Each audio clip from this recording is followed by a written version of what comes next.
Hey guys, welcome to Studio Forsyth. I'm your host, Kelly Whitmire. Recently, visitors to the Chattahoochee National Forest might have been wondering, who are all these people and where are they going? Well, for the past few weeks and extending into the next month, the Rainbow Family of Light is holding their annual National Rainbow Gathering at the forest. An estimated 5,000 to 10,000 people will be there by the July 4th peak. Studio Forsyth stopped by just to see what was going on. Check it out.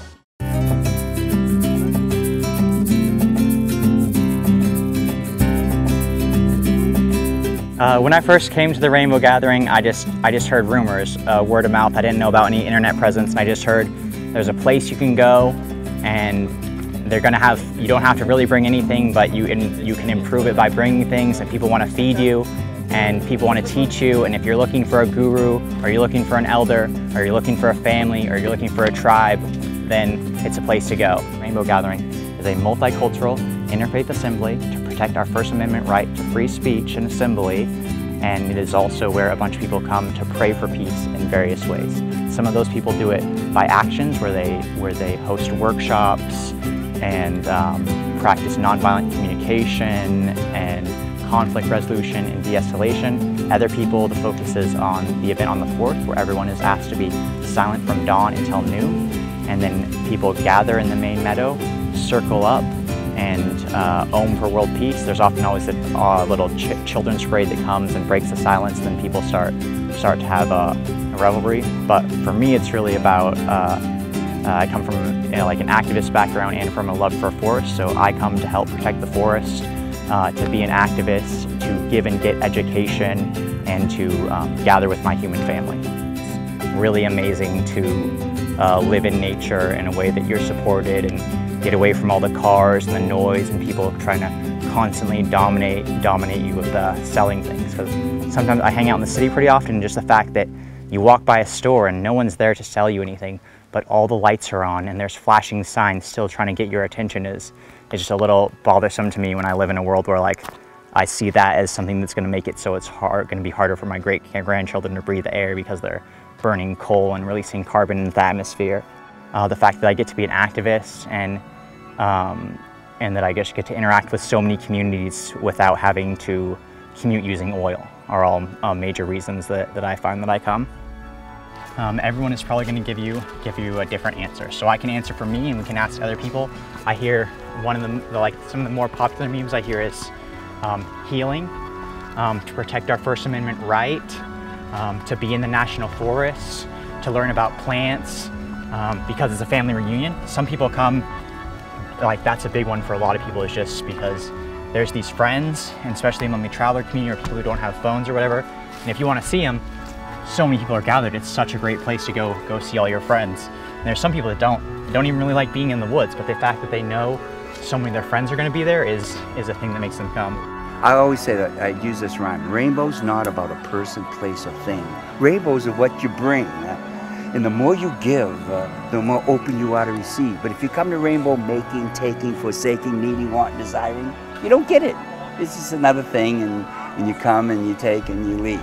But if you come to give, you remember all the faces. This brother's been coming, he's been building, he works at this kitchen, that kitchen, you know, and this is how it is. They carry you in, the older people, they build these kitchens. The miracle is to come here a month after rainbow and watch how the land is left.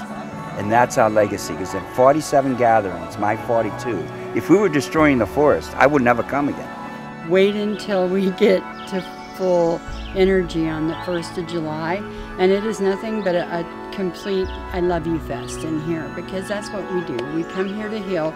We come here to watch what we call Babylon off our backs. You understand, we call the world outside of our gatherings Babylon.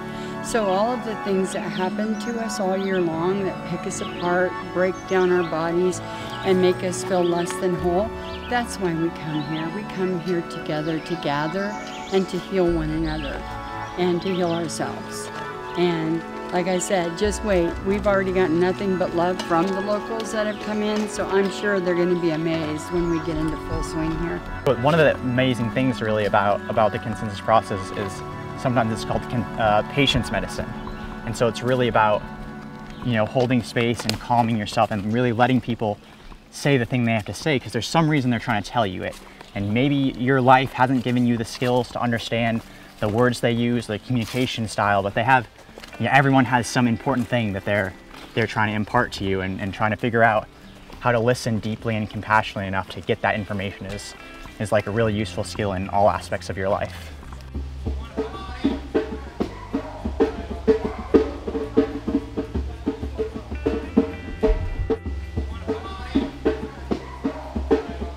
Like, this is a prayer for peace, and everyone has a different concept of what peace is, or how to pray, or how to achieve that peace. And I think that my prayer for peace is communicating with people that are different than myself in a positive and educational manner, so that we are not fighting. It's like adult camping, like, I mean, kids are out here too, but like, we're all camping. Like, when I was in Boy Scouts, you like make forts, awesome fences, you hang tarps, you learn how to tie knots, you learn which plants are safe to eat, which plants are not safe to eat. You learn about cross-contamination and cooking. It's camping. It's like, sort of like a throwback to like frontier days or something like that. And it is, the more you give, the more you get, and the more you get, the more you love, the better it is, for everybody. So please come on out and just feel the love and feel the rainbow vibrations. And you are family, we are family, and you're one of us. And that's all it is, really. It's just being together, sharing, and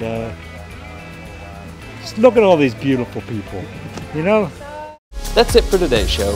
From all of us here at Forsyth County News, have a great night, and I'll see you back tomorrow on Studio Forsyth.